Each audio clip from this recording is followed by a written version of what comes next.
He's from Butte College, and he's also the Region 1 Justice and a kind of cool guy. I'm Eric Chisler.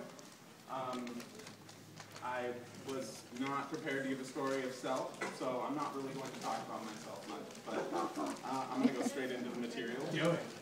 So, You're good. You're good. Sometimes you have to ask the really simple questions to get the really good answers. And oftentimes I see people in their AS roles working like managers, just being managers. I can manage these people and these projects and these tasks, but I don't see as many leaders as there should be. So I think that we need to have a conversation about leadership and about what kind of leadership is effective at community colleges and is effective in general for perpetuating the momentum of your organization and the missions and values that you adopt. First, I just wanted to start it out with a quote. The idea for this breakout came from learning about 7th generation sustainability. Does anyone here know what it is? Jesse, what's 7th generation sustainability? 7 generations. It's basically thinking ahead of 7 generations. What can I do today to make the life of 7 generations from now epic? And how can I make it epic for myself as well as the general overview?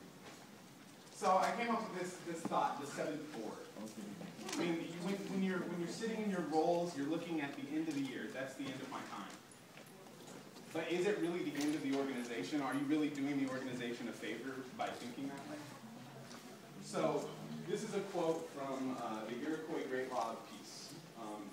Look and listen to the welfare of the whole people, and have always in view not only the present, but also the coming generations, even those whose faces are yet beneath the surface of the ground, the unborn of the future nation. So just adopting that mindset to begin with when you think about leadership will take the organization farther than you could do alone. So we're going to talk about a few things in my section of this breakout. One, kind of define sustainable leadership a little bit better so that we can understand the concept. And then I'm going to talk about something called the relational leadership model, which comes from a book called Exploring Leadership by a person named Tony Betts.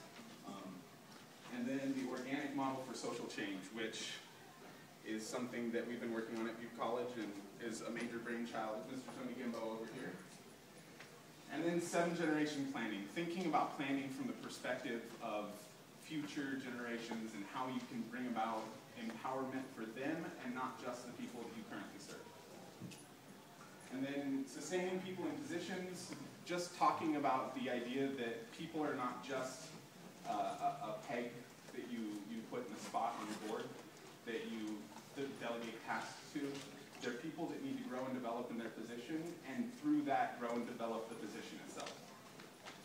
And then multi-generational ethics, which is just thinking that 7th generation idea of looking at future generations and the impact of them. So, and then closed loop energy, I'm going to leave that to Tony pretty much.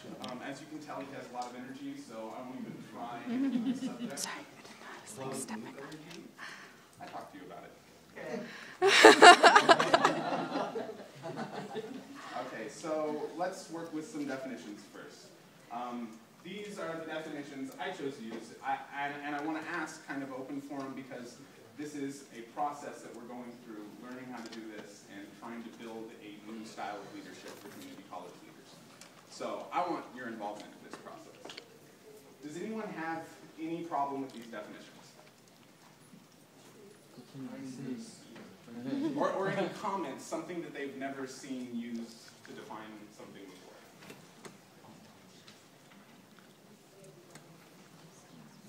No? Pretty good with it? What about that leadership definition? Yeah, where did that come from? That came from the book I was talking about, Exploring Leadership. And it talks, and this is the basis of the relational leadership model. It talks. We've got plenty of room. Come and find us.